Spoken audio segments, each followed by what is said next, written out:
Vous êtes à l'écoute des RFI, il est minuit 30 à Paris, 22h30 en temps universel. Afrique Soir sur RFI, Céline Pellarin. Dans la capitale congolaise, l'opposition a mobilisé ses partisans ce dimanche. Objectif, réclamer le départ du président Kabila à l'issue de son mandat. Meeting où s'est exprimé l'opposant historique Étienne Tshisekedi, dont la parole était très attendue par ses partisans. Mogadiscio à nouveau endeuillé par un double attentat à la voiture piégée, le deuxième en une semaine. Au moins 6 personnes ont été tuées, mais selon le ministre de la Sécurité, le pire a été évité. Dernier week-end de campagne électorale en Afrique du Sud, le scrutin électoral, c'est mercredi. Le parti du président Zuma, l'ANC, en perte de vitesse à cause de scandales de corruption, a rassemblé ses partisans dans un grand meeting. La capitale de la République démocratique du Congo, de nouveau, accueillit ce dimanche un grand rassemblement. Après celui des partisans du président Kabila vendredi, c'est l'opposition qui s'est mobilisée. Et ils étaient des dizaines de milliers rassemblés face au stade des Martyrs à Kinshasa. Un premier meeting qui a également marqué le retour du président de l'UDPS. Étienne Tshisekedi ne s'est en effet pas exprimé devant une telle foule de partisans depuis 2011. C'était lors de la dernière élection présidentielle. Foule nombreuse donc à Kinshasa. Une foule enthousiaste et qui avait beaucoup d'attentes autour de cet événement, même tôt ce matin. Sur place à Kinshasa, notre envoyée permanente, Sonia Rollet. De 9h du matin jusqu'à 15h, heure locale, ce n'est qu'à ce moment-là que le président de l'UDPS a pris la parole.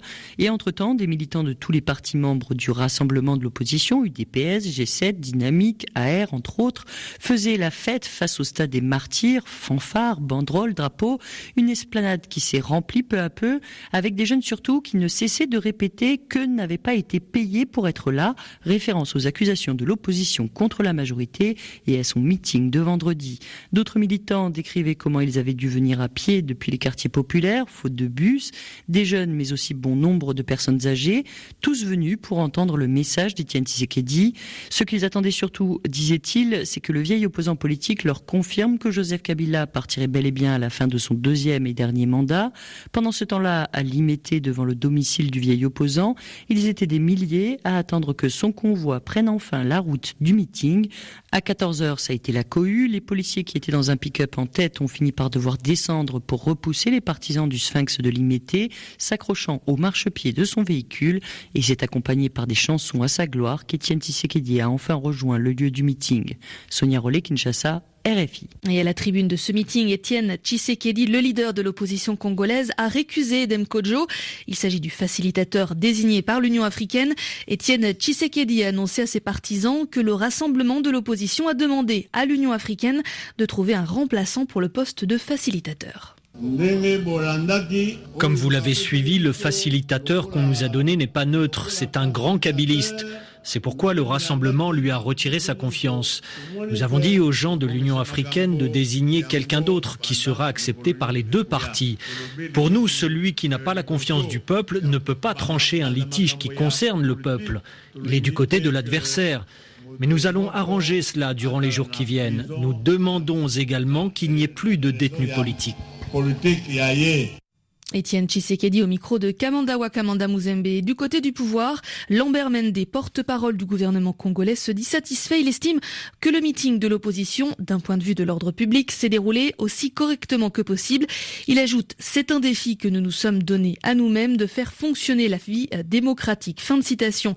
Le processus électoral en RDC avec le début de l'enregistrement des électeurs, procédure lancée par la commission électorale au nord Ubangui, située à l'extrême nord-ouest du pays. L'enregistrement des électeurs pour les prochains scrutins à venir doit durer 10 mois et s'achever par la capitale Kinshasa. Processus qui concerne également l'élection présidentielle prévue cette année par la Constitution, mais jugée quasiment impossible à organiser dans les temps selon le pouvoir. C'est le deuxième attentat qui frappe Mogadiscio cette semaine. Au moins 6 personnes ont été tuées aujourd'hui dans la capitale somalienne. Un double attentat à la voiture piégée qui a également coûté la vie aux 7 assaillants. Une attaque qui visait le quartier général des enquêtes criminelles de la police somalienne. 2 voitures ont explosé à l'extérieur du bâtiment. 5 civils ont perdu la vie ainsi qu'un policier, selon le bilan officiel. Mais selon le ministre somalien de la Sécurité, Adbirak Omar Mohamed, le pire a été évité. There were twin explosions that took place Il y a d'abord eu une double explosion. Les 2 assaillants qui étaient au volant des voitures sont morts sur le coup. Puis peu après, 5 autres assaillants ont tenté d'entrer dans le bâtiment. Heureusement, ils ont tous été tués par les forces de l'ordre.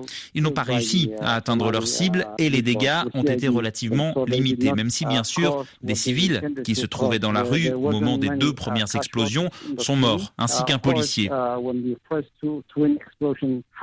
Cela veut dire qu'il nous faut redoubler encore de vigilance pour améliorer notre système de renseignement et obtenir plus d'informations de la part de la population. Mais nous nous attendions à une telle attaque. Il y avait des signaux indiquant que le département des enquêtes criminelles pouvait être visé. Nos forces de sécurité étaient préparées à cette éventualité et c'est ce qui nous a permis de limiter les dégâts. Le ministre somalien de la Sécurité au micro de Florence Maurice. Une marche contre le gouvernement éthiopien à Gondar dans la région Amhara. Plusieurs dizaines de milliers de personnes étaient présentes. Il s'agit de la manifestation la plus importante de ces dernières semaines et elle s'est déroulée sans heurts. Les manifestations précédentes ont déjà fait au moins une douzaine de morts dans des confrontations avec la police. La ville de Gondar dans le nord-ouest de l'Éthiopie est depuis plusieurs semaines le théâtre de manifestations parfois violentes pour protester contre la décision des autorités de rattacher le district de Walkate à la région voisine du Tigré. Les manifestants estiment que ce district appartient à la région Amhara et accusent le gouvernement de favoriser le Tigré, d'où sont issus de nombreux dirigeants éthiopiens. Au Mali, l'opération déguerpissement se poursuit avec des heurts à Bamako. Samedi, des échauffourées ont éclaté entre policiers et commerçants. Il y a plusieurs blessés. Le gouvernorat de Bamako affirme que l'opération va se poursuivre. Opération qui a pour but de détruire les kiosques et les étals des commerçants installés de manière anarchique. Mais les commerçants dénoncent le manque de concertation avant le déclenchement de l'opération qui a débuté il y a une semaine. Au Nigeria, premier producteur de pétrole d'Afrique, une nouvelle attaque rebelle contre un oléoduc appartenant au groupe Shell dans le sud du pays. Depuis le mois de février, les militants séparatistes des Vengeurs du Delta du Niger revendiquent ces attaques d'infrastructures pétrolières.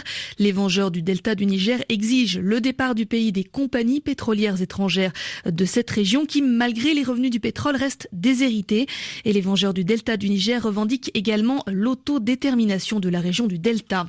Et avant les élections municipales de mercredi en Afrique du Sud, le président Jacob Zuma a exhorté les électeurs à voter massivement pour son parti, l'ANC.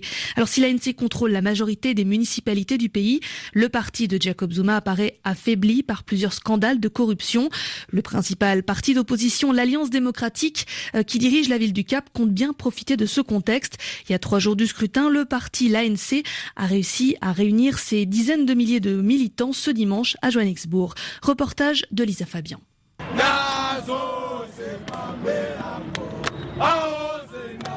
À ses détracteurs, l'ANC répond par le nombre. Le parti a rempli 2 stades entiers pour son dernier rassemblement avant les municipales. Une démonstration de force en plein cœur de Johannesburg pour rappeler que l'ANC a une histoire que même les plus jeunes se plaisent à évoquer.